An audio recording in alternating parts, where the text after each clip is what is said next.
selamat malam.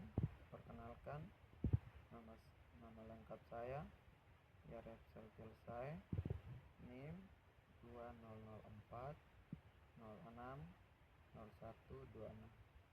Prodi Agroteknologi 6, tugas kimia pertemuan ke-7. Baik, di sini saya akan menjelaskan tentang yang pertama, pendahuluan asam basa.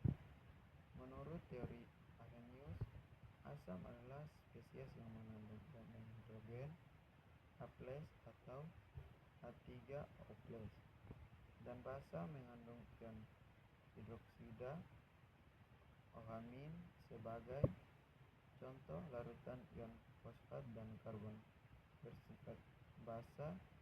Sebaliknya, ion aluminium bersifat sangat asam. Teori Arrhenius ini berasumsi bahwa pelarut tidak berpengaruh pada sifat asam basa jika hidrogen klorida HCl dilarutkan dalam air untuk menghasilkan asam hidroklorida. Larutan ini menghantarkan listrik.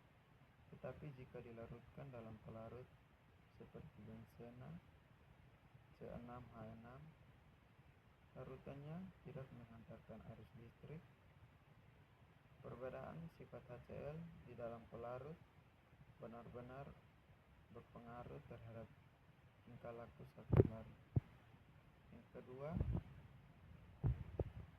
asam basa Arrhenius. Teori Arrhenius didasarkan pada pembentukan ion dan pada larutan berair atau aqueous solution. Yang pertama, asam adalah spesies yang menghasilkan ion H+ atau H3O+ dalam larutan berair. Yang kedua, basa adalah spesies yang menghasilkan ion OH- dalam larutan berair. Yang ketiga, teori asam basa Lewis. Teori Lewis didasarkan pada transfer pasangan elektron, yaitu yang pertama, asam adalah spesies penerima atau eksportor pasangan elektron. Dua, basa adalah spesies pemberi atau donor pasangan elektron. Ketiga, teori basa Bronsted-Lowry. Teori Bronsted-Lowry didasarkan pada transfer proton. Dibagi menjadi dua, yaitu yang pertama, asam adalah spesies pemberi atau donor. Yang kedua, basa adalah spesies pemberi atau ekspektor proton. Yang keempat, sifat-sifat dibagi menjadi 5, yaitu yang pertama, mempunyai rasa asam atau aroes, jangan sekali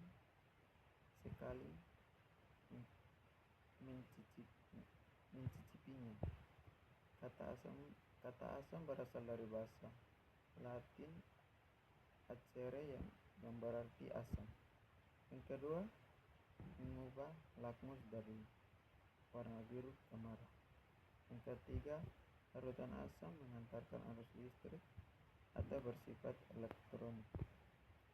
Yang keempat, bereaksi dengan basa membentuk garam dan air.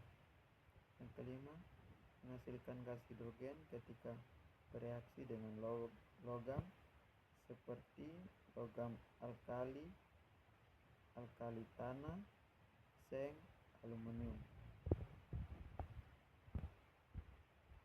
Yang keenam, sifat basa. Sifat basa dibagi menjadi 5, yaitu yang pertama, mempunyai rasa pahit atau awas, jangan sekali-sekali mencicipinya. Dua, mengubah licin atau bersabun, atau awas, jangan secara langsung menyentuhnya. Yang ketiga, mengubah lakmus dari warna merah ke biru Yang keempat, larutan basah menghantarkan arus listrik atau bersifat elektrolit. Yang kelima, bereaksi dengan asam membentuk garam dan air. Yang ketujuh, contoh asam dalam kehidupan sehari-hari dibagi menjadi 3, yaitu vitamin C atau asam ascorbat, 2, asam cuka atau mengandung sekitar 5% asam asetat, ketiga, asam karbon atau terhadap pada minuman ringan. Contoh basam dalam kehidupan sehari-hari dibagi menjadi 3, yaitu yang pertama deterjen, kedua sabun, ketiga amonia rumah tangga. Sekian dari penjelasan saya. Sekian dan terima kasih.